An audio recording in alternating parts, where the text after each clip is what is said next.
वर्ष 2020 में जहां कोविड महामारी के कारण दुनिया भर की जीवन व्यवस्थाएं और अर्थव्यवस्थाएं ठप होती हुई नजर आई, एक समय के लिए वो रुक सी गई।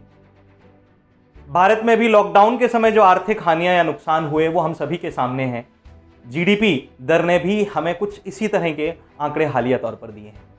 अब डर के साए में ही सही जिंदगियां वापस लौट रही हैं। जिंदगियों के साथ साथ अर्थव्यवस्था भी वापस लौट रही है। लोग अपने काम पर अब आने लगे और इसी बीच देर सवेर ही सही संसद में मानसून का सत्र भी शुरू हो गया है। इसे एक बेहतर तर्क के रूप में इस तरह से कहा जा सकता है कि जब मानसून देर से आ सकता है तो मानसून सत्र देर से क्यों नहीं आ सकता। खैर, विषय ये नहीं है। विषय है मानसून सत्र में इस समय सबसे बड़े मतभेद का कारण बने हुए 3 कृषि अध्यादेश। ये 3 कृषि अध्यादेश हैं कृषि उपज, वाणिज्य और व्यापार संवर्धन और सुविधा अध्यादेश, मूल्य आश्वासन और कृषि उपज पर किसान सशक्तिकरण और संरक्षण समझौता अध्यादेश और आवश्यक वस्तु संशोधन अधिनियम पर लाया गया अध्यादेश। आखिर क्यों ये तीनों अध्यादेश इतने बड़े विवाद का कारण बने हुए हैं? जहां देश भर में किसान संगठनों के बीच एक बड़े गुस्से का माहौल नजर आ रहा है, वहीं दिन ब दिन सरकार इन विधेयकों के पक्ष में अपने नए नए तर्क रखती जा रही है और किसान संगठनों को और विपक्ष को ये समझाने पर तुली हुई है कि किस तरह से ये अध्यादेश भारत के आर्थिक विकास में सहयोगी होंगे और उससे भी ज्यादा किसानों के आर्थिक विकास में सहयोगी होंगे। चलिए जानने की कोशिश करते हैं आखिर इन अध्यादेशों में वास्तविक प्रावधान क्या हैं जिनका विरोध हो रहा है और उन प्रावधानों पर सरकार का अपना पक्ष क्या है।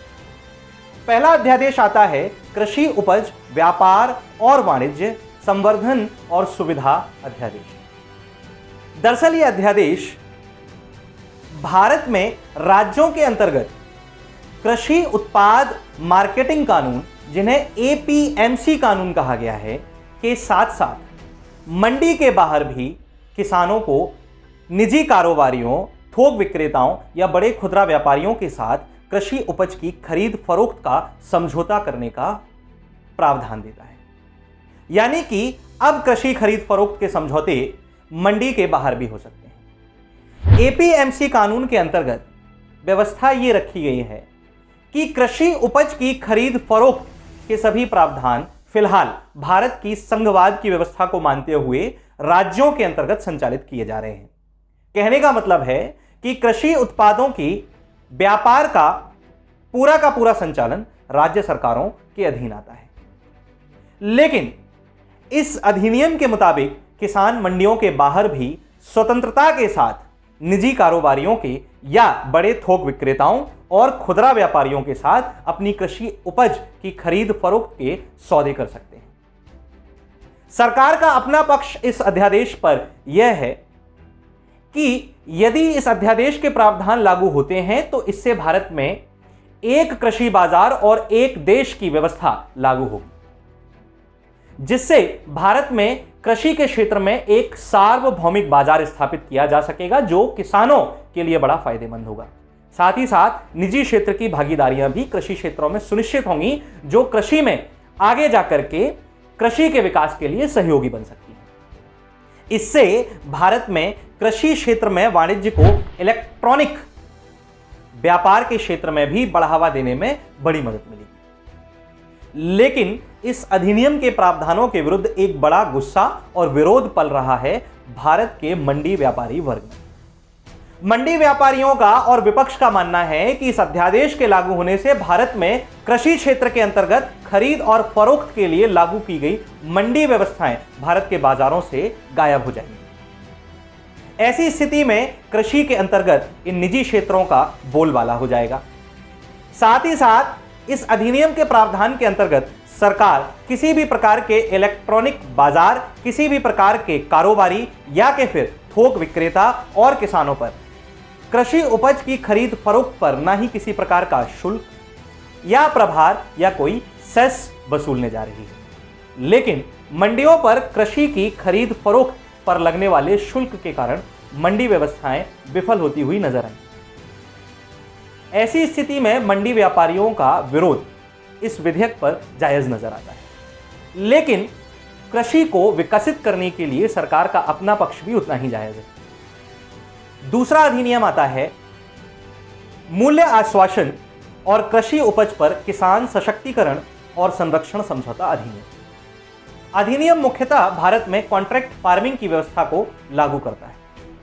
ऐसा नहीं है कि कॉन्ट्रैक्ट फार्मिंग आज से पहले भारत में कभी देखी ही नहीं गई। कॉन्ट्रैक्ट फार्मिंग की बात कई वर्षों से भारत में सुनी जाती रही है, लेकिन यह अधिनियम सरकार के अनुसार छोटे किसानों के लिए फायदेमंद दिखाई देता है।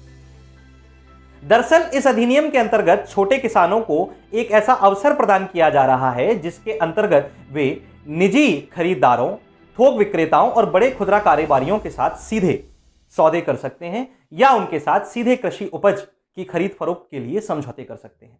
ऐसी स्थिति में इन छोटे किसानों जिनके पास आवश्यक तकनीकी उपकरणों और कृषि के संबंध में आवश्यक परामर्शों का अभाव होता है को इस अवसर से आवश्यक तकनीकी उपकरण और आवश्यक परामर्श मिलना सुनिश्चित हो जाएंगे। सरकार का मानना है कि ऐसा करने की वजह से छोटे किसानों के मध्य कृषि के समानतापूर्ण अवसर लाने में मदद मिलेगी, जिससे कृषि एक व्यावसायिक तौर पर छोटे किसानों के लिए भी लाभकारी साबित हो सकती है। लेकिन विपक्ष और किसानों का इसके संबंध में विरोध यह है कि यदि यह अधिनियम लागू हो जाता है तो ऐसी स्थिति में भारत में कृषि क्षेत्र के अंतर्गत किसानों की प्रमुखता नहीं रह जाएगी और सिर्फ निजी कारोबारी ही कृषि क्षेत्र को संचालित करते हुए नजर आएंगे। कहने का मतलब है कि किसान या तो मजदूर हो जाएगा या मजबूर हो जाएगा, वो अपने ही खेतों पर एक कृषक मजदूर बनकर के रह जाएगा। इसीलिए यह अधिनियम कृषि व्यवस्था के अंतर्गत किसानों के हित में दिखाई नहीं पड़ता, ऐसा विपक्ष का पक्ष है। तीसरा अधिनियम, जिसे आवश्यक वस्तु संशोधन अधिनियम नाम दिया गया है, जिसका मुख्य उद्देश्य था भारत में कृषि व अन्य ऐसे उत्पाद जो आम लोगों के लिए बहुत ही आवश्यक हैं को किसी भी प्रकार की कालाबाजारी से रोका जाए या जमाखोरी से बचाया जाए। दरअसल इस अधिनियम के अंतर्गत कई आवश्यक वस्तुओं को सूचीबद्ध किया गया और उन सभी वस्तुओं के लिए एक स्टॉक सीमा निर्धारित कर दी गई। अब स्टॉक सीमा क्या है, हम चंद मिनटों में उसे समझने की कोशिश करते हैं। उदाहरण के तौर पर मान लीजिए कि आप एक प्याज के कारोबारी हैं या प्याज के एक व्यापारी हैं, तो स्टॉक सीमा के अंतर्गत आवश्यक वस्तु अधिनियम आपको एक ऐसा प्रतिबंध देता है जिसके अंतर्गत आप प्याज का स्टॉक एक निश्चित सीमा तक ही कर सकेंगे, यानी उसका भंडारण एक निश्चित सीमा तक ही कर सकेंगे। जैसे कि प्याज कारोबारी होने के नाते यदि आप थोक व्यापारी हैं तो आप इसका स्टॉक 25 टन तक कर सकते हैं, यदि आप खुदरा व्यापारी हैं तो आप इसका स्टॉक 5 टन तक कर सकते हैं। ऐसा इसलिए ताकि इन वस्तुओं को लेकर चल रही कालाबाजारी को रोका जा सके और उत्पादन, वितरण और खाद्य आपूर्ति की श्रृंखला को समानता के साथ सुनिश्चित किया जा सके। आवश्यक वस्तु संशोधन अधिनियम में अनाज, खाद्य तेल, दलहन, आलू और प्याज जैसे कृषि उत्पादों को इस सूची से हटा लेने का प्रावधान किया गया है। यानी सीधे तौर पर यह कह सकते हैं कि इन सभी कृषि उत्पादों पर किसी भी प्रकार की स्टॉक सीमा लागू नहीं होगी। सरकार का पक्ष यह है कि स्टॉक सीमा इन उत्पादों पर लागू होने के कारण भारत में कोल्ड स्टोरेज और उचित भंडारण का अभाव है, जिसकी वजह से बड़ी मात्रा में खाद्य नष्ट होता है।